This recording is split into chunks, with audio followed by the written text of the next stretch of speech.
Pharisiens aveugles, purifiez d'abord l'intérieur de la coupe et de l'écueil, afin que l'extérieur aussi devienne pur. C'est l'intérieur qui purifie l'extérieur. C'est l'intérieur qui purifie l'extérieur. Quand tu es dans le droit chemin, au fond de toi, sache que l'extérieur aussi va se voir. Tu vas pratiquer la parole de Dieu aisément, facilement. Aisément, facilement. Bien-aimés, purifions l'intérieur. Purifions l'intérieur. Le Seigneur Jésus-Christ nous le recommande.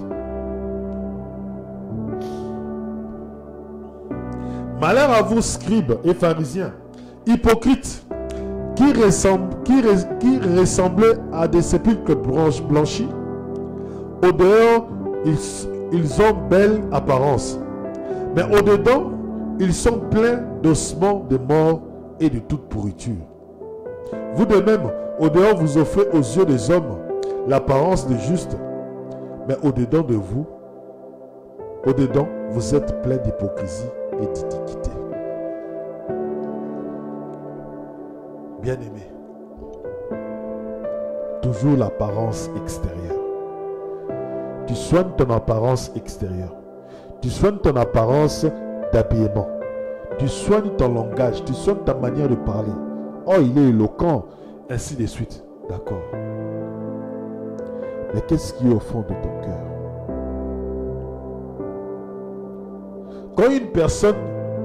Quand un homme drague une femme, la femme écoute. Elle voit l'extérieur. Mais lorsque l'homme épouse une femme, la femme arrive à la maison, ce n'est que là que l'homme découvrira la femme qu'il a épousée. Et ce n'est que là que la femme découvrira l'homme qu'il a épousé. Alléluia. Bien-aimé dans le Seigneur, ce n'est que dans la maison que tu comprendras qui est cette personne. Ce n'est que dans la maison. Parce que vivre avec une personne 24 heures sur 24, ce n'est pas facile. Mais la personne qui a pu faire cela, c'était Jésus-Christ. Alléluia.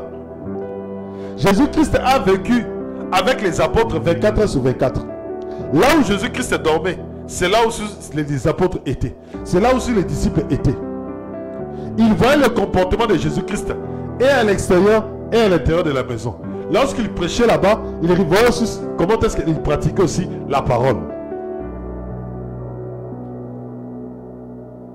C'est pour cela, bien aimé, marche aussi avec des serviteurs de Dieu. Parce que quand tu marches avec un serviteur de Dieu, tu pourras dire, non, ce serviteur de Dieu là, ok, j'ai déjà marché avec lui plusieurs années. Je connais son comportement. Je connais la manière dont il agit. Alléluia. Attache-toi toujours au serviteur de Dieu. Attache-toi. Attache-toi, bien-aimé. Quand tu t'attaches au serviteur de Dieu, tu pourras marcher avec eux. Et tu pourras voir comment est-ce que Dieu les transforme, les change. Tu pourras voir comment est-ce qu'ils vivent. Et c'est là vraiment que tu pourras te faire une idée comment est-ce que toi aussi tu dois marcher en tant que disciple.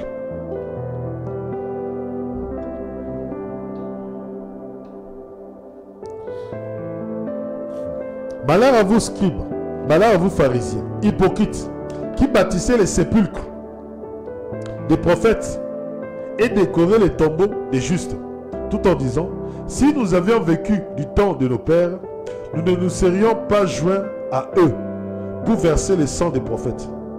Ainsi, vous en témoignez contre vous-même. Vous êtes les fils de ceux qui ont assassiné les prophètes.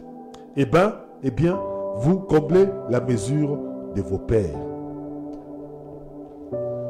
Non, il n'est pas en train de proclamer la bonne vérité, l'évangile. Tu t'opposes à cette personne. Mais après sa disparition, tu viens, non, si j'étais là, tu n'allais pas faire ça. Tu n'allais pas le tuer. Bien-aimé, Jésus-Christ, les gens se sont opposés à lui. Ils ont dit que Jésus-Christ était Belzébul. Ils ont chassé Jésus-Christ. Ils ont persécuté Jésus-Christ. Ils sont même allés jusqu'à tuer Jésus-Christ à la croix.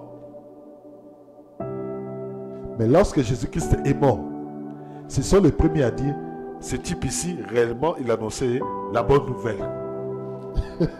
Alléluia. Bien-aimé, je me suis retrouvé dans d'autres endroits.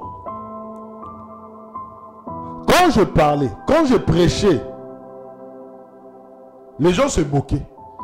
Les gens boudaient. Les gens s'opposaient à moi. Mais ce n'est que le jour où j'ai déplacé, je suis parti, que les gens ont commencé à dire, ah, ce monsieur-là disait la vérité.